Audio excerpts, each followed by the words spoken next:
रात्री 1 वाजता सुप्रियाच्या नवऱ्याचा मोबाईल वाजू लागला. तिचा नवरा गाढ झोपला होता. सुप्रियाने उठून मोबाईल बघितला तर तिच्या नणंदचा फोन होता. त्यामुळे तिने रागाने फोन ऑफ करून टाकला. पण दुसऱ्या दिवशी सुप्रियाला तिच्या नणंदबाबत एक वाईट बातमी तिला कळाली. हे ऐकून तिचे हातपाय थरथर कापू लागले. एवढ्या रात्री फोन आला म्हणून सुप्रिया बडबड करू लागली. रुपाली ही सुरेशची एकुलती एक बहीण होती. एवढ्या रात्री फोन आला आहे म्हणून सुप्रियाला खूप राग आला होता. ती म्हणते की फोन करण्याची पण एक वेळ असते. फोन करून 5 मिनिटही झाले नव्हते तर लगेच परत फोन आला. सुप्रियाने कंटाळून फोन ऑफ करून टाकला. तिने फोन बाजूला ठेवला. माहीत नाही सुप्रियाची नणंदसोबत काय दुश्मनी होती. सुप्रियाला वाटत होतं की रुपाली तिच्या आयुष्यातील एक अडचण आहे. सुरेशची एकुलती एक बहीण असल्यामुळे सुरेश तर त्याच्या बहिणीवर खूप प्रेम करत होता.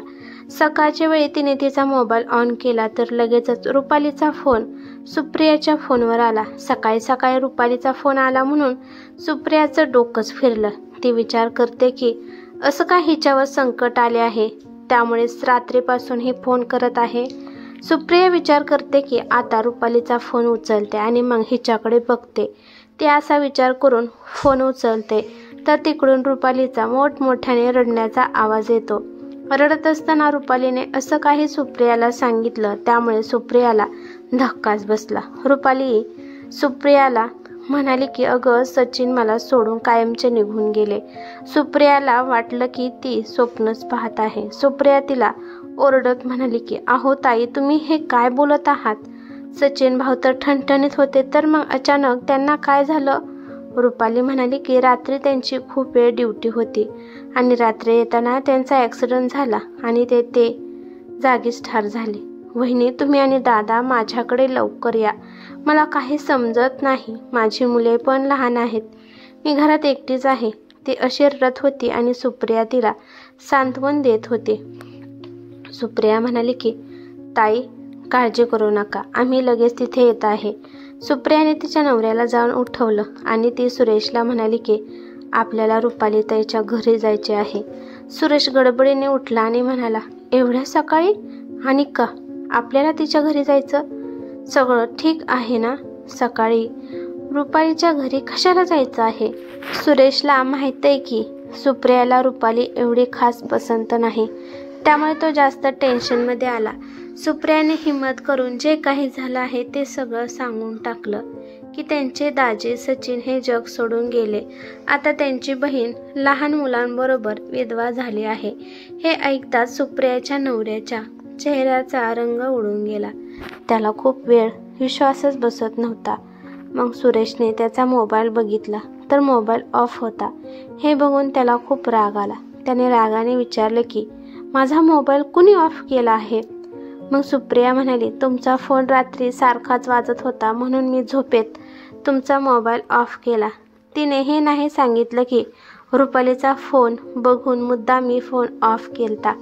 सुरेश उठून लवकर कपडे बदलल्यावर सुप्रियाला पण तयार होण्यास सांगितले. सुप्रियाने तिच्या मुलांना तिच्या शेजारी चुलत जावेकडे ठेवले आणि दोघे हे रुपालीच्या घरी निघाले. तिथे जाऊन बघू काय झाले आहे. माहीत नाही काय झाले असेल, रुपालीची काय स्थिती असेल. आता सुप्रिया आणि सुरेशला तिला बघावं लागणार होतं. सुरेश जास्त टेन्शनमध्ये होता. त्याला रुपालीची काळजी वाटत होती. अशा वेळी सुप्रिया काहीच बोलू शकत नव्हती. सुप्रिया नवऱ्याचं सगळं बोलणं ऐकत होती.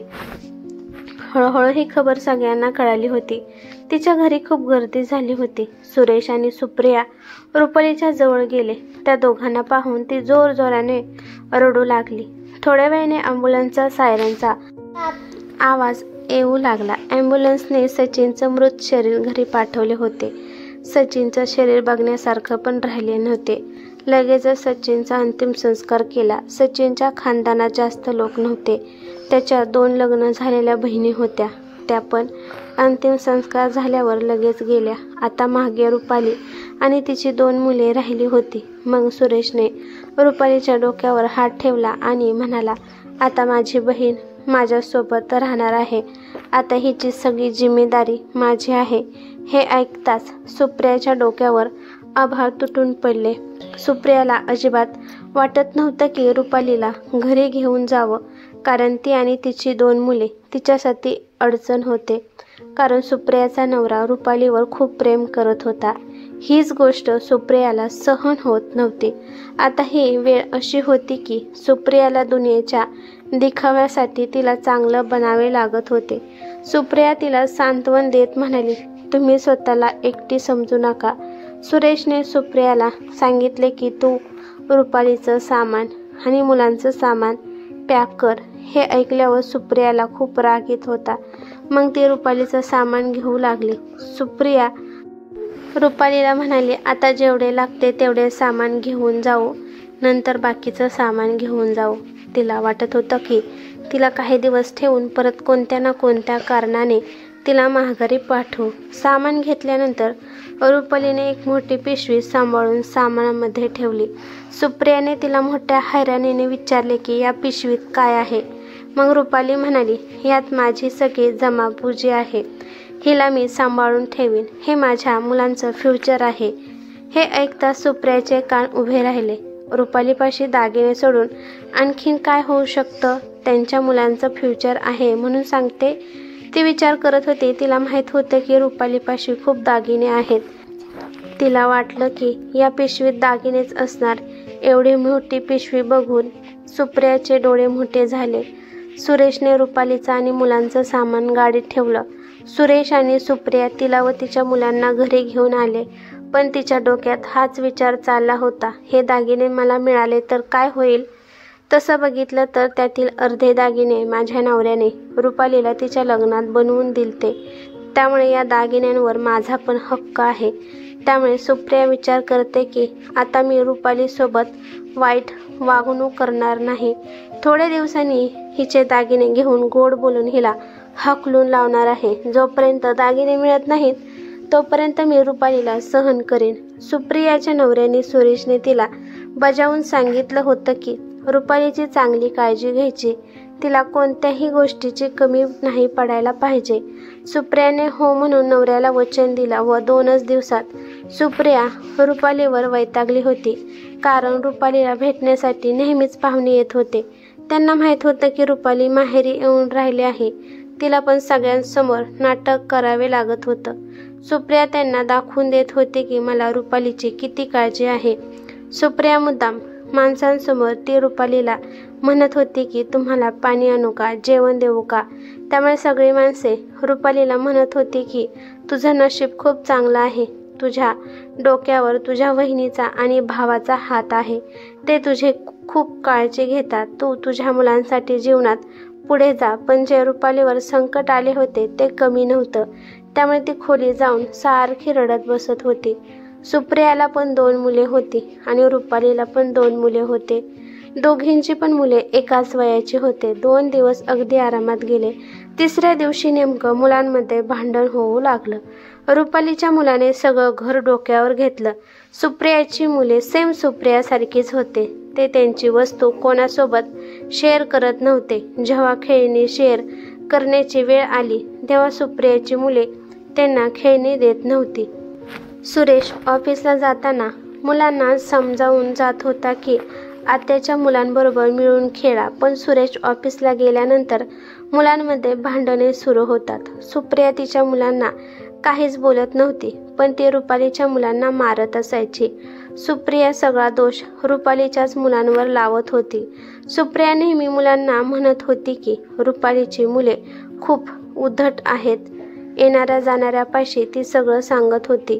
ती सगळ्यांना सांगत होती की रुपाली ताईने मुलांना चांगले वळण लावले नाही. हे सगळं बोलणं रुपालीने ऐकलं होतं, परंतु ती गप्प बसली कारण तिची मजबुरी होती. पण या मजबुरीचा फायदा सुप्रिया उचलत होती. सुप्रिया तिच्या मुलांचं राहिलेलं उष्ट जेवण ती नणंदच्या मुलांना देत होती आणि असंच ती आता रुपालीसोबत करू लागली. सुप्रिया तिला घरात ठेवत होती कारण का रुपालीपाशी दागिन्यांची पिशवी होती. ती विचार करते की जेव्हा दागिने माझ्या हाती लागतील तेव्हा मी तिला धक्के मारून बाहेर काढेन. ती तिच्या नवऱ्यासमोर मी एक चांगली वहिनी असण्याचा सबूत दिला आहे. एक दिवस सुप्रियाने रुपालीला मुद्दाम दाखवून दिलं की हालात खूप वाईट आहेत. दुसऱ्या गल्लीत काल चोरी झाली होती. तर तुमच्याकडे काही किमती सामान असेल तर ते सांभाळून ठेवा, नाहीतर माझ्यापाशी सांभाळून ठेवायसाठी द्या. तुम्ही देऊ शकता, मी ते माझ्या कपाटात चांगलं जपून ठेवीन. सुप्रियाचं बोलणं ऐकून रुपाली हसली. ठीक आहे वहिनी, मी माझं सगळं सामान सांभाळून ठेवीन. हे ऐकून तिला राग आला. तिला वाटलं होतं की माझं बोलणं ऐकून ती घाबरेल आणि तिचं सगळं सामान दागिने मला देईल आणि मी ते कपाटात ठेवण्याच्या बहाण्याने माझ्यापाशी ठेवीन. नंतर काय तर कारण देऊन चोरीला गेले किंवा वगैरे वगैरे. पण रुपाली तर खूप हुशार होती. तिने सुप्रियापाशी काही सुद्धा दिले नाही. आता तिने निर्णय घेतला की कोणत्या तरी बहाणा करून तिच्याकडून दागिने हिसकावून घ्यायचे. त्यानंतर रुपालीची हकलपट्टी करू. त्यानंतर रुपाली कुठे पण जाऊ, त्याच्याशी तिचा काही मतलब नव्हता, कारण तिला फक्त तिचे दागिने पाहिजे होते. पण जास्त करून रुपाली तिच्या खोलीतच राहत होती आणि कोणी आलं तर त्यांना ती त्यांच्या खोलीतच बोलवत होती.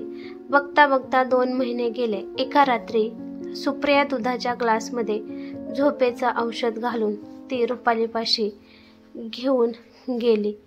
हे पहिल्यांदाच होतं की ती रुपालीसाठी दुधाचा ग्लास घेऊन तिच्यापाशी गेली होती. रुपाली तिला हैराण होऊन बघत होती. सुप्रियाच्या हातात दुधाचा ग्लास होता. ती रुपालीला म्हणाली की तुम्ही किती कमजोर झाला आहात. जर तुम्ही कमजोर झाला तर मुलांना लक्ष कोण देणार? त्यांच्या आयुष्यातील बापाचं छत्र तर हरवलं आहे. कमीत कमी तुम्ही तुमची काळजी तर घेत जावा. असं गोड बोलून सुप्रियाने तिला दूध पिण्यासाठी सांगितले. रुपाली हळूच हसली आणि म्हणाली, वहिनी तुमचे खूप आभार. तुम्ही माझी किती चांगली काळजी घेता. तिचं ऐकून ती मनातल्या मनात हसू लागली. सुप्रिया तेथून निघून गेली. ती विचार करते की कधी अर्धी रात्र होत आहे आणि केव्हा ही रुपाली गाढ झोपी जाणार आहे. त्या दिवशी सुरेश पण घरी नव्हता. एका मित्रासोबत तो काही कामानिमित्त बाहेर गेला होता. ती अर्धी रात्र होण्याची वाट पाहत होती. तिला माहीत होतं की दूध पिल्यावर रुपाली 1 तासाने गाढ झोपी जाईल आणि ती तिचं काम करेन. असं करत करत रात्रीचे 1 वाजले. सुरेश सकाळपर्यंत माघारी येणार नव्हता. सुप्रिया तिच्या खोलीतून हळूहळू पाय टाकत रुपालीच्या खोलीत पोहोचली. रुपालीच्या खोलीचा दरवाजा थोडा उघडा होता. सुप्रियाने आतमध्ये पाहिलं तर दुधाचा ग्लास तसाच होता आणि रुपालीसोबत सुरेशला पाहून तिला धक्काच बसला. ती विचार करते की सुरेश तर सकाळी येणार होता, एवढ्या लवकर का आला आहे? अनेक प्रश्न पडू लागले. आणि एवढ्या रात्री रुपालीच्या खोलीत काय करत आहे? सुप्रिया भिंतीला कान लावून त्या दोघांचं बोलणं ऐकू लागली. नंतर खरी हकीकत उघडी झाली, त्यामुळे तिला धक्काच बसला. ते सत्य सुरेशने सुप्रियापासून लपवून ठेवलं होतं. तिने त्याचा विचार पण केला नव्हता, त्यामुळे ती चक्कर येऊन पडता पडता वाचली. तिथे तिने भिंतीचा आधार घेतला. हे सगळं ऐकल्यावर ती खोलीत जाऊन बसली आणि ती डोळ्यातून अश्रू वाहत होती. तिने असा विचार पण केला नव्हता की माझा नवरा हे सत्य लपवेल. थोड्या वेळाने सुप्रियाचा नवरा खोलीत आला. तिला अशा अवस्थेत बघून म्हणाला, काय झालं? सगळं ठीक आहे ना? तिने विचारलं. तुम्ही कोठून आला आहे? सुरेश मान खाली घालून म्हणाला, तुला माहीत आहे मी लग्नाला गेलतो. तो आता पण खोटंच बोलत होता. तिला सहन झालं नाही. सुप्रिया रागाने सुरेशला म्हणाली की मी तुमची बायको आहे, तरी पण तुम्ही माझ्याशी खोटं बोलत आहे. तुम्ही माझ्यापासून गोष्टी लपवत आहेत. मी तुम्हाला रुपालीताईच्या खोलीत स्वतः बोलताना बघितले आहे. तुम्ही दोघं जे बोलत होता ते मी सगळं ऐकलं आहे. मला सगळं समजलं आहे. तुमच्या भाऊ बहिणीमध्ये काय चाललं आहे. एका छताखाली राहून मी या सत्यापासून बेखबर होती. तुम्ही मला का नाही सांगितलं? सुप्रियाचं बोलणं ऐकून सुरेशने मान खाली घातले आणि म्हणू लागला, मी घाबरलो होतो. तुला हे माहीत झालं तर तू कोणता व्यवहार करशील? मला माहीत आहे तो रुपाली आणि मुलांचा तिरस्कार करते. जर तुला ही गोष्ट माहीत झाली असती तर माझी नोकरी सुटली आहे. माझ्या कमवण्याचा मार्ग बंद झाला आहे. तू पहिल्या झपाट्यात रुपाली आणि तिच्या मुलांना घराच्या बाहेर काढशील. त्यामुळे मी टेन्शनमध्ये होतो, म्हणून मी हे तुला सांगितलं नाही. तुला सांगितलं असतं तर तू माझं आणखीनच टेन्शन वाढवले असते. रुपाली माझी बहीण आहे. ती माझा चेहरा लगेच ओळखते. ती मला गेल्या 2 दिवसापासून काय झालं विचारत होते. दादा काय झालं आहे? पण मी तिला जो त्रास होता त्यामुळे मी गप्प बसलो होतो. त्यामुळे मी लग्नावरून लवकर आलो. तिथे पण माझं मन लागत नव्हते. अचानक दार रुपालीने उघडलं. मला तिच्या खोलीत बोलवून घेतलं व म्हणाली, आता सांग, तुला काय टेन्शन आहे? तुला माझ्यामुळे काही टेन्शन असेल तर सांग. मी माझ्या मुलांना घेऊन माझ्या घरी जाते. तुम्ही तुमचं जीवन सुखाने घालवा. मी म्हणालो, असं कोणतंच कारण नाही. मला तुझं किंवा तुझ्या मुलाचं काही टेन्शन नाही, कारण माझी नोकरी सुटली आहे. यामुळे मी टेन्शनमध्ये आहे.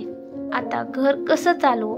माझी बायको मुलांच्या सोबत ही तुझ्या आणि तुझ्या मुलांची जिम्मेदारी माझी आहे. हीच गोष्ट मला जास्त टेन्शन देत आहे. हे ऐकल्यावर रुपालीने निळ्या रंगाची पिशवी सुरेशच्या हातात दिली. यात काही दागिने आहेत जे तुम्ही मला लग्नात दिले होते आणि सचिननेही दिले होते. हे तुझ्या कामात आले तर काय वाईट आहे? तू या दागिन्यांना विक आणि एक छोटंसं जनरल स्टोअर उघड. आपलं घर पण एका कोण्यात आहे. तुम्ही जर घरातच जनरल स्टोअर उघडलं तर तुमचा कारभार चांगला चालेल. मी देवाशी प्रार्थना करेन की तुला चांगले यश मिळो. रुपालीने दागिन्याची पिशवी माझ्या हातात ठेवली, पण मला हे मंजूर नव्हतं की मी माझ्या बहिणीच्या मुलांचा हक्क खाऊ. मी माझ्या विधवा बहिणीच्या पैशाने कसा माझा कारभार सुरू करू? त्यामुळे मी सारे दागिने तिला माघारी दिले आणि मी तिला म्हणालो, मी लवकरच दुसरी नोकरी शोधणार आहे. आम्ही दोघं याच विषयावर बोलत होतो. मला वाटले तू आमचं सगळं बोलणं ऐकलं आहे. सुरेश मान खाली घालून बसला होता. सुप्रिया सुरेशचं बोलणं ऐकून ती त्याच्या पायापाशी बसली. ती म्हणते की माझ्या नवऱ्याने माझ्यावर विश्वास केला नाही. यात चूक माझी आहे, सुरेशची नाही. कारण मी पहिल्यापासूनच रुपाली आणि तिच्या मुलांना आपलं मानलं नाही. पण त्यांनी कोणताही न विचार करता लगेचच त्यांचे दागिने तुमच्या हातात दिले, कारण तुम्ही आनंदात राहावं. त्यानंतर सुप्रियाने सगळे तिचे दागिने काढून आणि कपाटातले सुद्धा काढून सुरेशच्या हातात दिले आणि म्हणाले की हे सगळे दागिने विका आणि त्या पैशातून आपण एक किराणा स्टोअर उघडूया. रुपाली ताईची आयडिया वाईट नाही, कारण आपलं घर कॉर्नरला आहे आणि आसपास पण कुठे किराणाचे दुकान नाही. त्यामुळे दुकान चांगलं चालेल. मी आणि रुपाली ताई तुमची मदत करू. सुप्रियाच्या मनात आता रुपालीबद्दल कोणताच राग नव्हता. थोड्या वेळाने रुपाली तिथं आली. तिला पाहून दोघे पण थक्क झाले. ती म्हणाली की मी तुमच्या दोघांचं सर्व बोलणं ऐकलं आहे. रुपालीने सुद्धा जबरदस्तीने तिचे सगळे दागिने सुरेशच्या हातात दिले. सुरेशने ते दागिने विकून किराणा स्टोअर उघडले. सुरेश घरी नसल्यावर रुपाली आणि सुप्रिया दोघे मिळून दुकान चालवत होत्या. दोघींच्या मेहनतीने दुकानाला यश मिळू लागले. मुले पण आता दोघींची पण चांगल्या शाळेत जाऊ लागली. परंतु त्या नणंद भावजेप्रमाणे न राहता दोघी बहिणीसारख्या राहू लागल्या. ही कथा कशी वाटली ते मला कमेंट करून नक्की सांगा. कथा आवडली तर लाईक शेअर नक्की करा आणि चॅनलवरती नवीन असाल तर चॅनलला सबस्क्राईब करा. धन्यवाद.